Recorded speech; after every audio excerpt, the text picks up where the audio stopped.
An abortion rights activist tells us what they're fighting for. We talk to the leaders of an organization about protecting a woman's right to choose. Plus, see how a local woman turned her passion for plants into a profitable and empowering business venture. And raising her voice to make a change.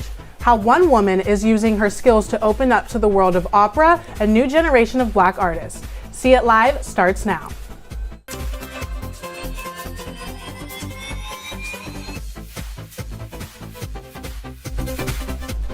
Women History Month is a time to recognize and celebrate the achievements of all women.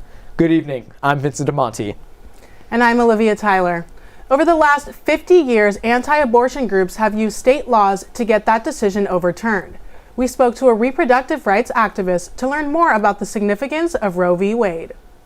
Our goals are to refuse to allow the Supreme Court to deny women's humanity and strip us of our abortion rights. And we demand that abortion be on demand and without apology. The way Roe v. Wade got passed in the first place is because people were out in the streets. It's not because we had a feminist Supreme Court. It's not because we had politicians who cared about people's well-being. It's because we were out there, we were loud, and we demanded it. Right now, the biggest threat to abortion rights is a Mississippi law that bans the procedure after 15 weeks. The Supreme Court has already heard arguments for and against the law and will issue its opinion in June. If the court supports the law and weakens or overturns Roe v. Wade, 26 states are certain or likely to ban abortions. The Women's March Foundation was established in 2016 as a way to advocate for gender equality and social change. The first official march was the largest single-day protest in U.S. history. On January 21, 2017, an estimated 5 million people rallied nationwide to protest the inauguration of Donald Trump. The event challenged what organizers says was Trump's threat to women's rights. We spoke with the founder of the Women's March Foundation about what this month means to her. Individuals should recognize that women are still not equal. We should be recognized every single day, but more than anything, it's the visibility. Because not everything is about politics, but everything is about policy. And women should be at those tables and deciding who gets to speak to them. Every single day, I think recognizing the space that you're in and looking around, where are women missing and how can I help elevate them to equity? Hricak also said the Women's March Foundation this year is focusing on reproductive rights. For many people around the world, this month offers an opportunity to commemorate the women who've been lost to violence. International Women's Day takes place on March 8th and is marked with protests demanding justice.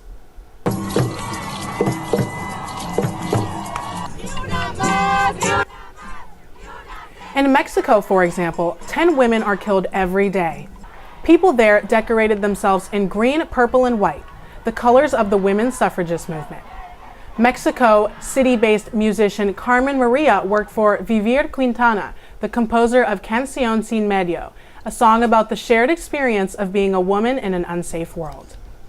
A lot of emotions are in the air, you know. It was a very touching march, and there's also a lot of pain. So I was there just feeling empathy and screaming for the people that can't scream anymore. And you know, like, all of this, I think, expands when other girls say, like, hey, what have been through isn't right. I want to join that, and I want to be part of that voice that helps other girls. So it's really strong.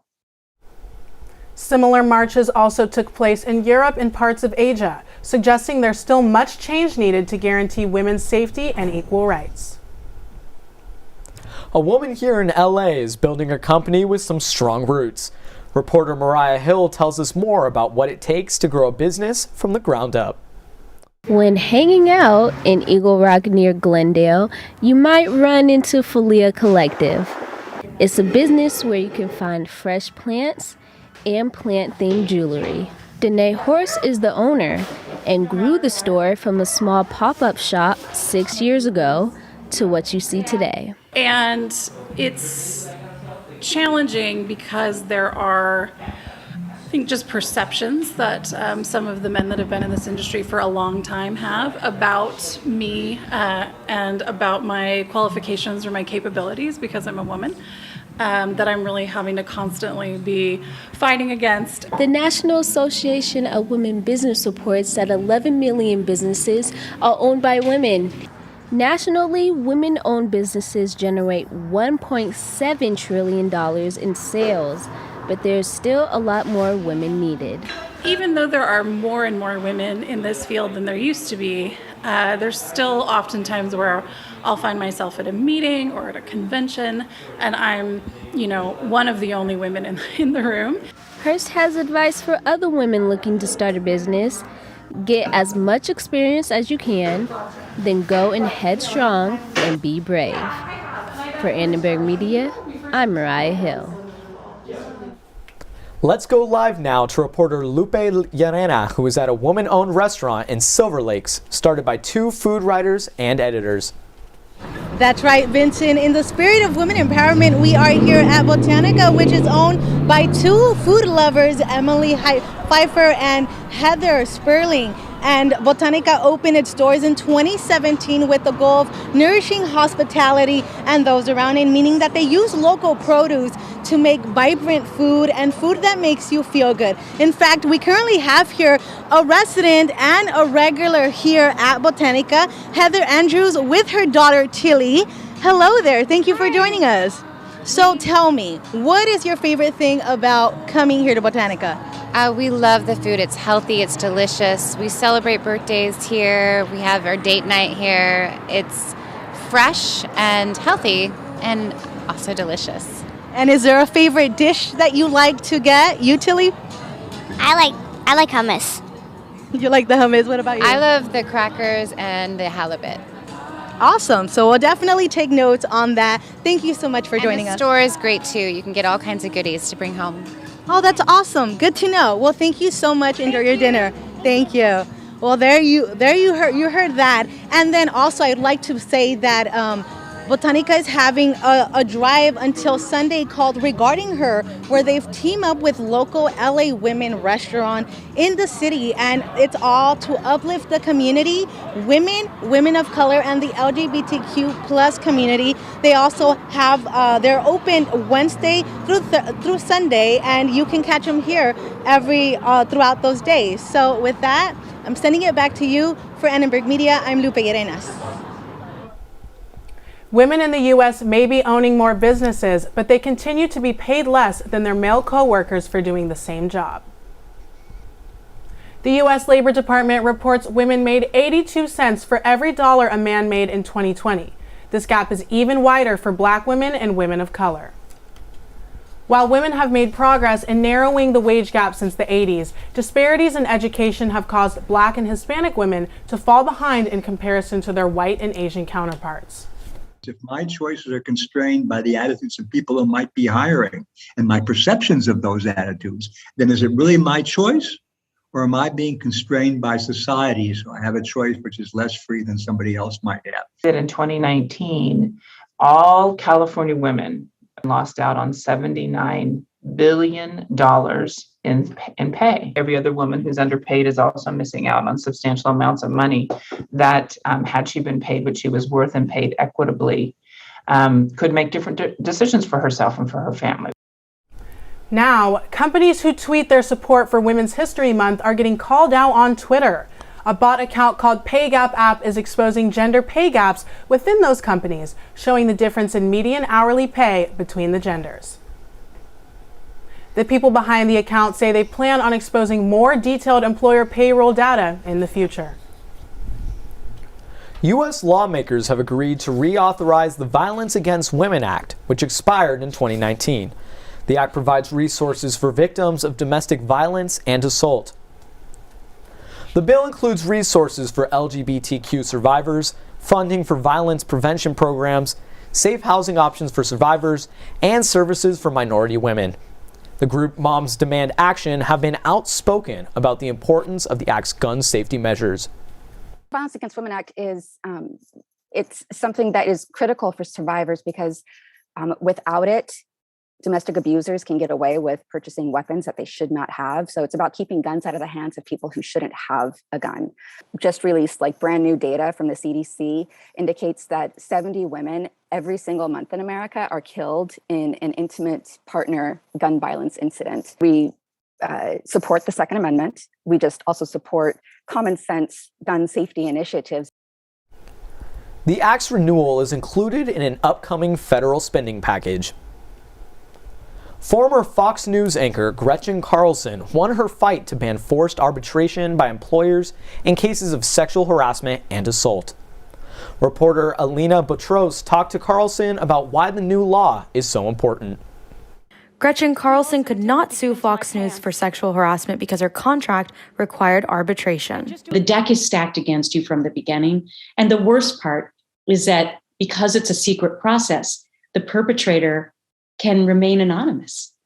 And so the woman is typically pushed out of the workforce and the perpetrator is saved. And that's how we've continued this vicious cycle of never solving the issue of harassment in the workplace.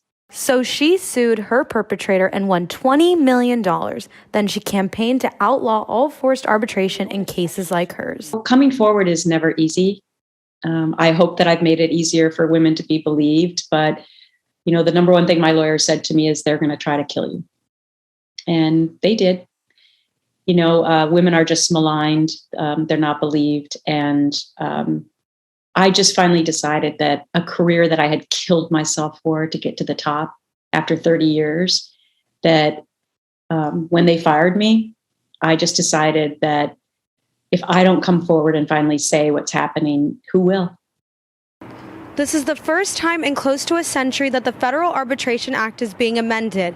This comes as a huge victory for survivors and supporters alike because of its ability to hold perpetrators accountable. Vice President for Workplace Justice at the National Women's Law Center explains why.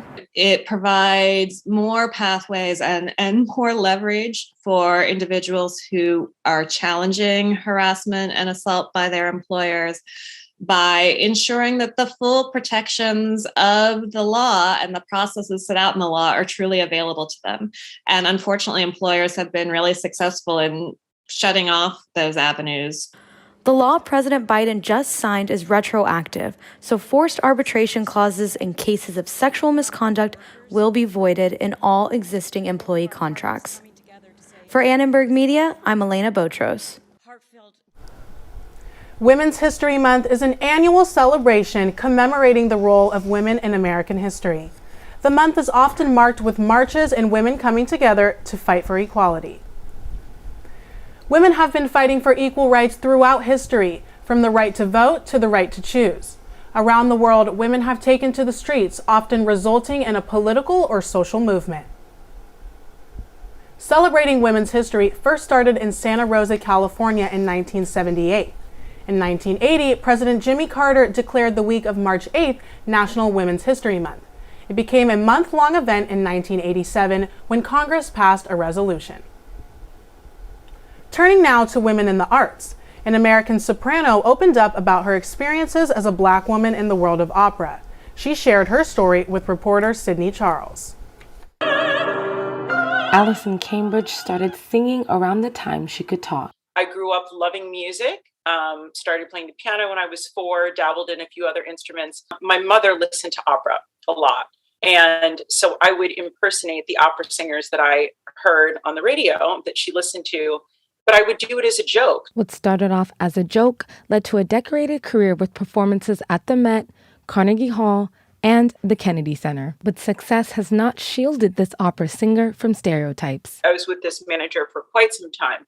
And he goes, you know, Allison, it's so funny. Slap a blonde wig on you and you pass.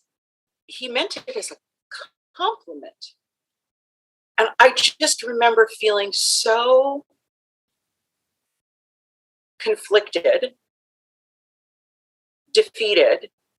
She says the world of opera has a long way to go, but things are changing. My name is Renee Namakal Umbaba, and I'm the founder of BlackWomenInOpera.com. The creator of Black Women in Opera is changing the field by installing hope and motivation in the world of opera. Her Instagram account now has over 16,000 followers and joins the wave of social media sites created in 2020 during the racial reckoning.